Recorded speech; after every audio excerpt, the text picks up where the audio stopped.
My mother-in-law burned my passport in front of me just before our family trip, but she started shaking when she realized what she had done. We were supposed to leave for Italy the next morning. My husband's whole family was going. Parents, siblings, everyone. This was supposed to be our dream vacation to celebrate their 30th wedding anniversary. I was so excited since I'd never been to Europe before. But my mother-in-law Valerie has always absolutely hated me. From day one, she's made it crystal clear that she thinks I'm not good enough for her precious son. She's made my life hell for the past 3 years with constant passive-aggressive comments and deliberate exclusions from family events. The worst part? My husband just stands there and lets it happen. He never defends me, never calls her out. It's like he's terrified of mommy dearest. For weeks leading up to this trip, Valerie had been making little comments.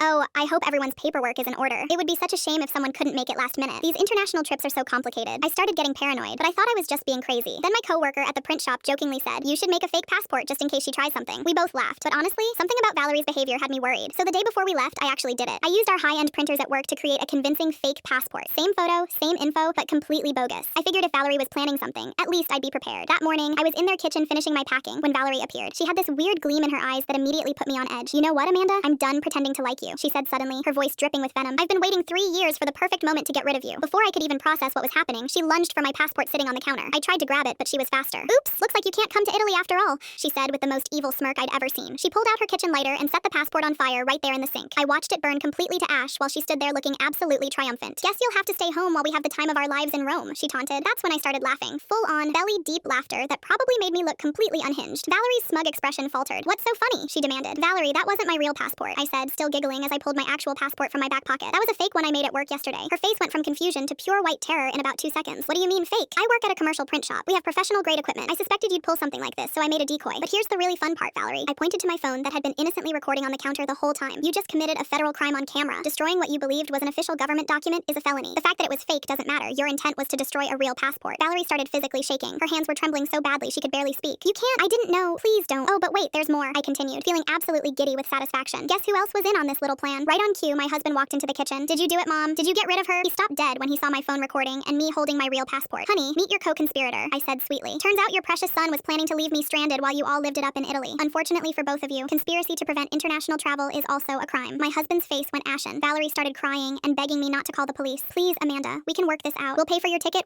Actually, Valerie, you're going to do exactly that. You're going to transfer the entire Italy trip to my name. All the reservations, all the tours, everything. Consider it compensation for 3 years of psychological abuse." "But the whole family is going." "Not anymore. See, I'm sending this video to everyone right now. Your husband, your other kids, your church friends. Let's see how they feel about your little criminal conspiracy." Within an hour, the whole family knew what happened. My father-in-law was so mortified that he immediately canceled everyone else's tickets and gave me the entire trip as an apology. My husband tried to salvage things, but honestly, seeing him plot against me was the final straw. I filed for divorce the day I got back from my amazing solo trip to Italy. Valerie's reputation in their small town was completely destroyed. My ex-husband had to move back in with mommy since he couldn't afford rent without my income. And me? I had the most incredible 2 weeks of my life exploring Rome, Florence, and Venice. Alone. No toxic in-laws, no spineless husband, just pure freedom.